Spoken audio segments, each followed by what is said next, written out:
Welcome to First Blood Speed Review. Alright, Deadspace on Steam. So, before I even get into the game, it worked perfectly fine, straight from the install, and graphically seems completely solid. I played with a gamepad. The first game specifically is known to have real terrible control port issues. You could even see just moving the mouse around on the menu screen, there's a huge amount of input lag to mimic the jerkiness of using a joystick for looking around, I guess. That aside, so I used the controller and the game played fine. It's totally smooth, just like the console release. Starts out pretty typical of AAA games now. It's some cutscene stuff, interactive tutorials, but pretty fast. Like it really only took a couple minutes before you were sort of on your own in the game, and you got straight into the action. You're killing stuff within maybe 15 minutes, and I was totally immersed from the get-go. It was very well done. Aside from the sort of plastic human faces of the characters, that's just mostly a result of being a 10-year-old game. So, that being said, the atmosphere was great. Graphically, it still looks very, very good. And granted, I was playing at maximum settings, but graphically, it still holds up to modern games, in my opinion. One of the things I really liked, too, was that instead of having all sorts of glowing items and things showing you how to interact with stuff, it's really left up to you to figure out what you can interact with. And then you have some clues based on things like lighting and stuff, but if you walk up to a box that you can open, there's no tooltips going to appear on the screen. Nothing is going to clutter the screen. And you just have to interact with it, and you can open it and you find it. Now, that being said, there are a ridiculous amount of other tooltips, which brings me to my first real con with the game, is that your character model takes up a huge amount of the screen space. As in, it's like the game couldn't figure out if it wanted to be first person or third person. And the camera works fine for the most part, but sometimes it gets completely stuck around your body or around corners, and you take up the whole screen, you can't see anything, you can't aim. And then all of your menu systems are in-game menus. There's no pause when you're using your menus. You're looking, they just pop up on the screen. And this even includes your mini-map, which is really irritating, especially because it's semi-transparent. So and based on the color scheme of the game, your map kind of blends in with the background to begin with. So you have to kind of aim, you have to move your character around to get the map in a good position with backlighting so that you can see the map. And then you have weird controls to zoom in and around the map. And good news is you don't have to use the map at all.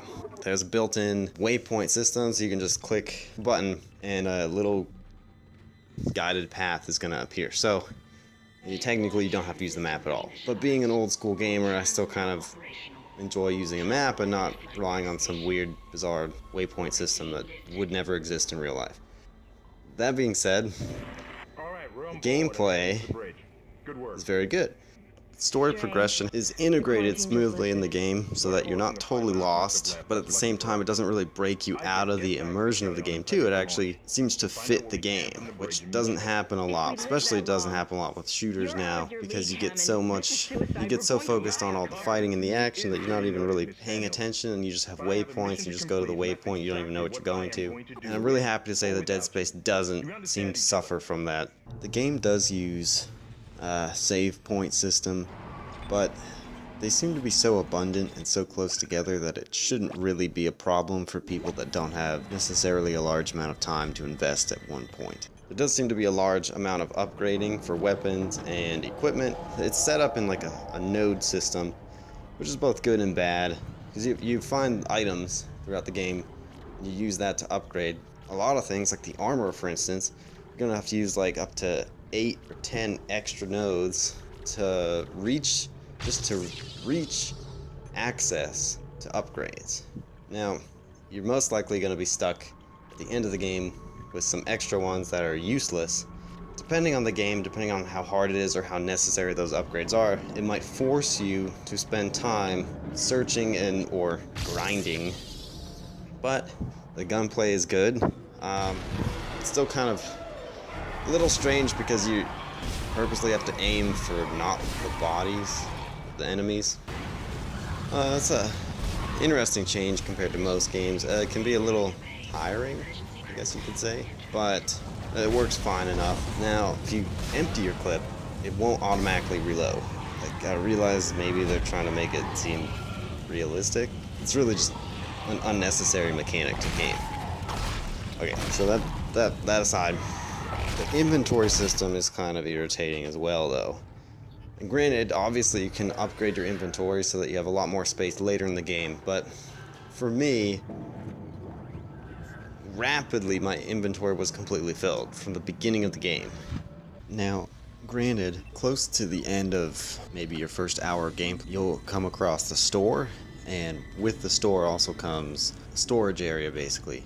So you can take all the extra items you found, which is all the extra healing you found, basically, and store it for later. So your inventory suddenly goes from feeling really small and unnecessary to being, for the most part, totally fine, especially because you can purchase your second level of armor, which also increases your inventory at the same time. So suddenly you go from having no space to having like 20 extra slots of space with a bunch of stuff left over. And it turns out you can also purchase power nodes as well. So yeah, you might end up doing some grinding again, but you can see how the systems come together and add to the game. So now what originally seemed like sort of design flaws really kind of have evened themselves out, so they don't take away from the game very much. I understand too that the first chapter is much more of an introduction and a tutorial than maybe the rest of the game. But yeah, overall, definitely got a taste for blood. The fighting, the action in the game is really good and very satisfying. So sure, once you start getting new weapons and things like that, it only gets better. So it's definitely worth the full price. Yeah, if you need a good new action horror game that you haven't played, third person, pick it up and wait for it. Thanks for watching. Please like and subscribe. Check out the links in the description if you want to help support me. I'll see you next time.